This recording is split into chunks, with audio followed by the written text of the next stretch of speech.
الحمد للہ رب العالمین والصلاة والسلام علی اشرف الانبیاء والمرسلین سیدنا و مولانا محمد وعلی آلہ اصحابہ اجمعین رب اشرح لی صدری ویسر لی امری واحلل عقدۃ من لسانی یفقہوا قولی رب زدنی علما رب یسر ولا تعسر وتمم بالخیر وبک نستعین یا الہی آمین۔ السلام علیکم ورحمۃ اللہ وبرکاتہ۔ الحمد للہ رب العالمین۔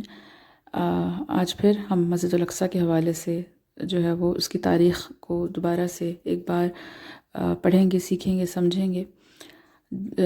ذکر ہو رہا ہے بیت المقدس کا، جو کہ سرزمین ہے انبیاء اکرام کی، جس کے بارے میں اللہ تعالیٰ نے قرآن کریم فرقان حمید میں ارشاد فرمایا ہے والتین والزیتون۔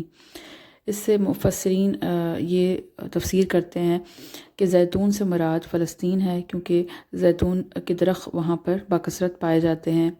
اور آج کی تاریخ میں ہم دیکھ رہے ہیں کہ مسلمانوں پر ظلم و زیادتی ہو رہی ہے وہاں رہنے والوں پہ، اور ساتھ ہی ساتھ جو بیت المقدس میں زیتون کے درخت ہیں انہیں باکثرت کاٹا جا رہا ہے۔ اس بیت المقدس سے جو جڑے ہوئے ہیں، جو مسلمان جو چیزیں، ان سب کو جو ہے وہ نیست و نابود کرنے کی کوشش کی جا رہی ہے۔ تو بہت ضرورت ہے کہ ہم اس کے لیے اویئرنیس پھیلائیں اور اس کو اپنا فریضہ سمجھیں کہ ہم اپنے اسلامک ویلیوز سے جڑے رہیں اور اس کے بارے میں بات کرتے رہیں اور لوگوں کو اس کے بارے میں آگاہی پہنچاتے رہیں۔ تو اس کے حوالے سے ایک روایت ملتی ہے کہ جنگ تبوک کے بعد حضرت محمد صلی اللہ علیہ وآلہ وسلم ایک خیمے میں بیٹھے ہوئے تھے، اور انہوں نے 6 چیزوں کو بتایا کہ وہ جب تک رونما نہیں ہوں گی، جب تک قیامت جو ہے وہ واقع نہیں ہوگی۔ تو اس میں سے ایک چیز جو انہوں نے بیان کی تھی کہ میری موت کے بعد فتح بیت المقدس ہو جائے گی۔ تو یہ بھی ایک قیامت کی نشانیوں میں سے ایک نشانی ہے۔ اور ہم نے تاریخ میں پڑھا تو عہد رسالت میں 2 بڑی طاقتیں تھیں، ایک فارس کی اور دوسری روم کی۔ تو اول جیسے ہم ذکر کر چکے ہیں کہ دونوں جو تھیں وہ آپس میں جنگیں کیا کرتی تھیں، ایک آتش پرست تھے اور دوسرے عیسائی تھے، اہل کتاب تھے۔ تو مشرکین مکہ کی جو حمایتیں تھیں وہ فارس کے ساتھ تھیں، کیونکہ وہ مسلمانوں کے خلاف دل میں دشمنی رکھتے تھے، اور مسلمان جو تھے وہ کرسچنز کا ساتھ دیتے تھے، کیونکہ وہ اہل کتاب تھے اور اللہ تعالیٰ کو ماننے والے تھے۔ تو کفار مکہ مسلمانوں کو طنز اور ایذا کا نشانہ بنایا کرتے تھے اور کہا کرتے تھے کہ ہم بھی امی ہیں اور اہل فارس بھی امی ہیں اور ہم بھائی ہیں، اور رومی جو ہیں وہ تمہارے بھائی ہیں اور ان پر فارس غالب آ گیا ہے۔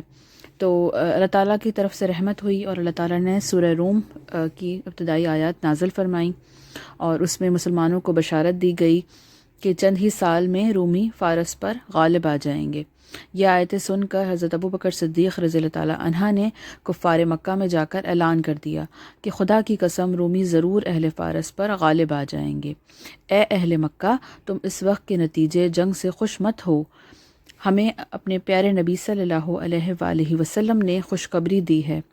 ایک کافر ابی بن خلف حضرت ابوبکر صدیق رضی اللہ تعالیٰ عنہ کے مقابل کھڑا ہو گیا، اور اس نے 100 اونٹوں کی شرط لگائی کہ اگر رومی غالب آ گئے تو حضرت ابوبکر صدیق رضی اللہ عنہ کو 100 اونٹ دوں گا، اور اگر فارسی غالب آ گئے تو حضرت ابوبکر صدیق رضی اللہ تعالیٰ عنہ سے 100 اونٹ وصول کروں گا۔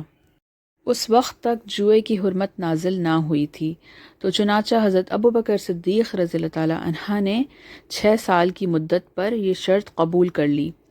بعد میں حضرت محمد صلی اللہ علیہ وآلہ وسلم کو اس واقعے کی اطلاع ہوئی، تو انہوں نے حضرت ابوبکر صدیق رضی اللہ تعالیٰ عنہ کو مشورہ دیا کہ ان آیات میں بدعہ کا لفظ استعمال ہوا ہے، جس کے معنی 3 سے 9 سال کی مدت کے درمیان آتے ہیں، تو 6 سال کی مدت کو بدل کر 9 سال کر لیا جائے۔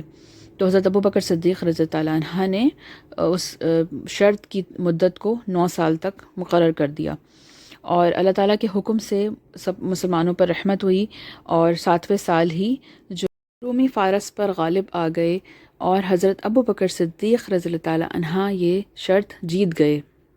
یہاں ایک اور بات جو ہمیں تاریخ سے پتہ چلتی ہے کہ جس سال اللہ تعالیٰ نے مسلمانوں کو بشارت دی کہ رومی غالب آ جائیں گے، اور جو پرشینز تھے ان کو اللہ تعالیٰ کی طرف سے شکست ہوئی، تو اسی سال ہی جنگ بدر میں مسلمانوں کو بھی فتح یابی نصیب ہوئی، اور مسلمانوں کے دل جو تھے وہ مسرت سے بھر گئے۔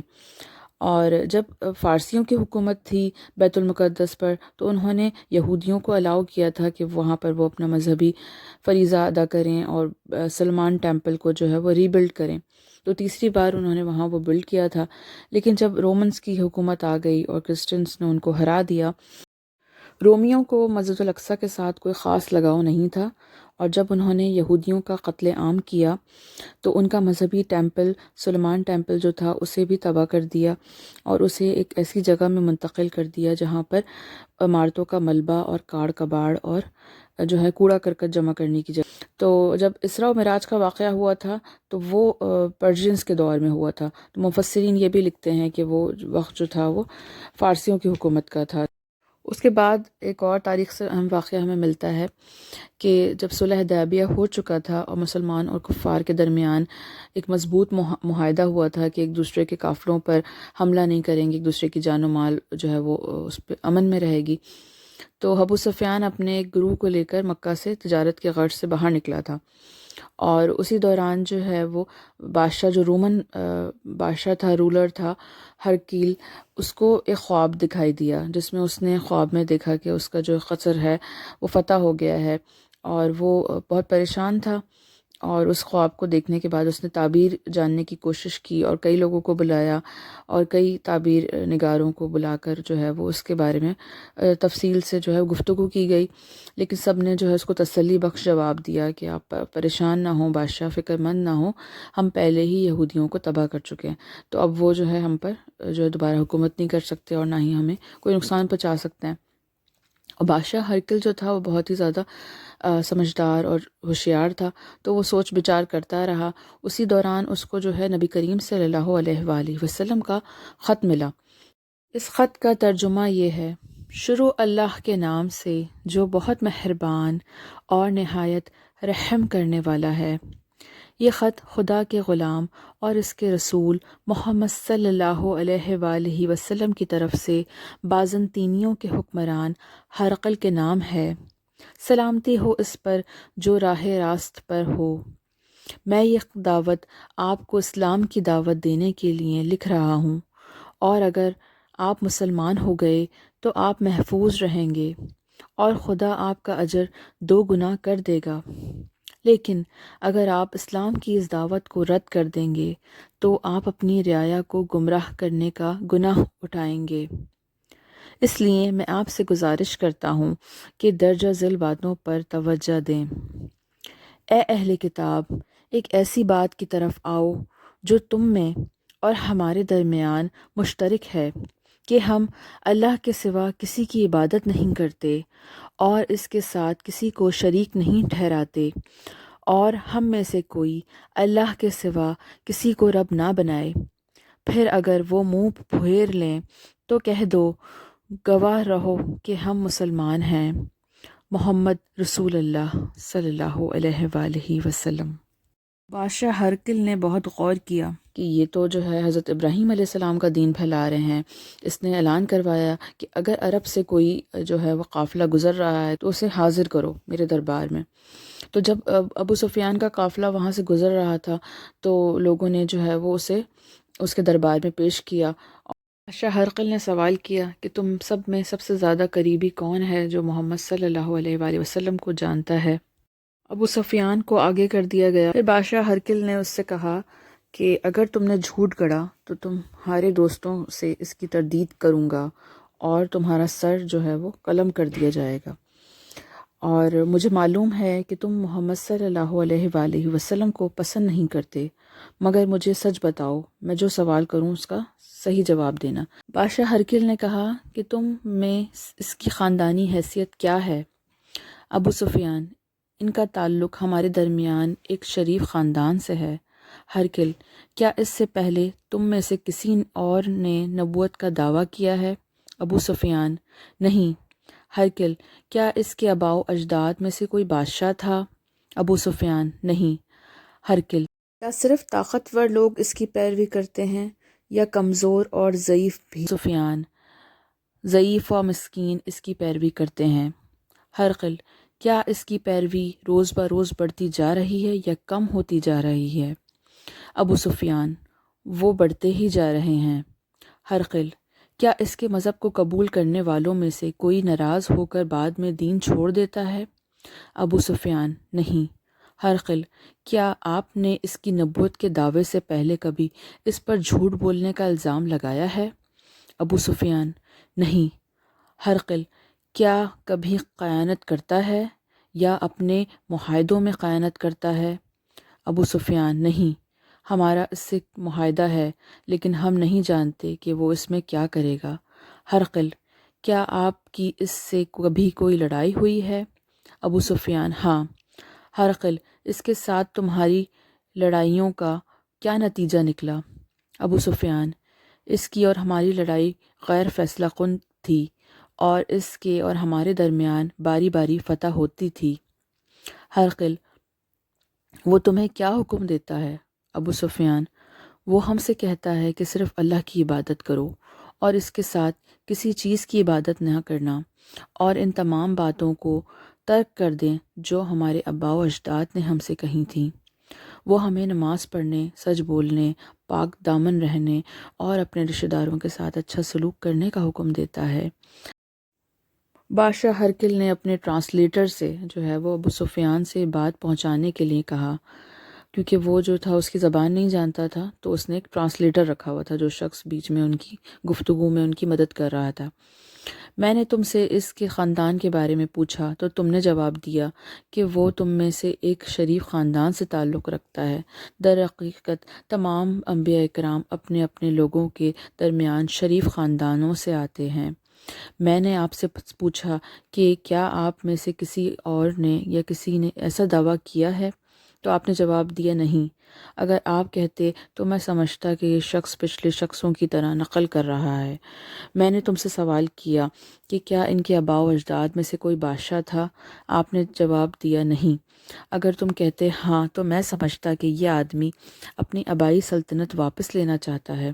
میں نے آپ سے مزید پوچھا کہ کیا آپ نے جو کچھ کہا اس سے پہلے آپ پر جھوٹ بولنے کا الزام لگایا گیا ہے؟ آپ نے جواب دیا، نہیں۔ تو میں حیران ہو گیا کہ جو شخص دوسروں کے بارے میں جھوٹ نہیں بولتا، وہ خدا کے بارے میں کیسے جھوٹ بول سکتا ہے؟ پھر میں نے آپ سے پوچھا کہ امیر ہے یا غریب، اس کی پیروی کون کرتے ہیں؟ آپ نے جواب دیا کہ اس کے پیچھے فقیر ہی رہتے ہیں۔ در حقیقت غریب ہی ہمیشہ رسولوں کی پیروی کرتے ہیں۔ میں نے آپ سے پوچھا کہ اس کی پیروی بڑھتی جا رہی ہے یا کم ہوتی جا رہی ہے؟ آپ نے جواب دیا کہ وہ بڑھتے ہی جا رہے ہیں۔ در حقیقت یہی سچ ہے کہ ایمان کا طریقہ بھی یہی ہے، جب تک کہ یہ ہر خط کو مکمل نہ ہو جائے۔ میں نے تم سے سوال کیا کہ جو اس کے دین کو قبول کرنے والے ہیں کیا وہ بعد میں ناراض ہو کر دین چھوڑ دیتے ہیں؟ آپ نے جواب دیا، نہیں۔ در حقیقت یہی سچ ہے، سچائی کی نشانی ہے کہ جب اس کی لذت دلوں کی گہرائیوں میں اتر جاتی ہے تو اسے چھوڑ نہیں پاتے۔ میں نے آپ سے پوچھا کہ کیا کبھی خیانت کی ہے؟ آپ نے جواب دیا، نہیں۔ اسی طرح رسول کبھی خیانت نہیں کرتے۔ میں نے تم سے پوچھا کہ اس نے تمہیں کس چیز کا حکم دیا؟